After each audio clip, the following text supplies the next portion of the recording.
Sveiki, sveikinamės, pasikalbėjom prie Srelio. Jau tiek daug laidų padarėm, bet pasisveikinom pastraipų vis tiek skaitau iš lapą. Su jumis aš Žilvinas ir pas mus šiandien lankas komiks, aktorius, filantropas, galim sakyti. Filantropas. Karatistas. Apistorius. Jau į kitą pusę. Ir žmogus, kuris nugalėjo laiką ir atrodo senesnis negu iš tikrųjų yra. Tai Dominikas Klajums. Sveiki. Čia jeigu norėsi, gali valgyti. Norėsiu, man prieš trefkę patarkės. Aš atsinešiau tau rubriką vieną bitą. Aš noriu prieš pradedant podcastą padaryti tavo impressioną. Gerai. Aš esu žinomas kaip 1000 balsų žmogus. Tai aš to. Dabar šiaip tikriausiai daug, kai eini filmavimus daug tikės, nes buvai pas Tapiną, patį geriausią žurnalistą. Taip. Aš Tapinas. Aš atrodo, aš pats geriausias žurnalistas. Taip. Ten ta politika. Man irgi stresina žmonės daug tikėsis. Nes tu buvai pas Tapiną. Aš Tapinas.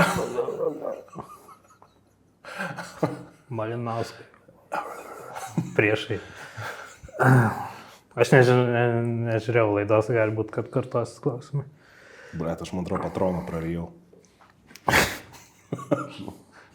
Nes jis niekur neiškrito. Remkit mūsų Patreoną. Tai. Remkit Patreoną, bet aš man atrodo kulkytę prarijau. O čia yra dar kulka? Jo, yra. Jo, va tokia prarijau. Mikroplastikas. Kaupėsi kiaušuose. Aš tengiuosi nežiūrėti visų podcastų, nes Visas klausimas, aš tengiuosi nežiūrėti visų podcastų. Kodėl? Tiesiog. Chuinia.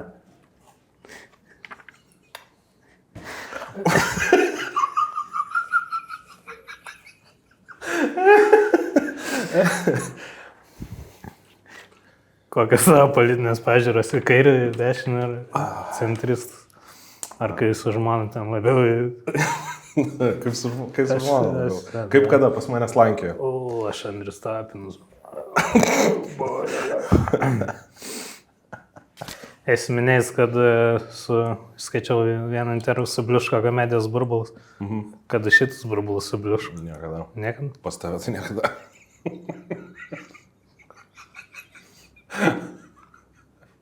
Aš nepripratę turbūt, kad juokinga būtų šitai laidoj. Tai... Nes istorijos.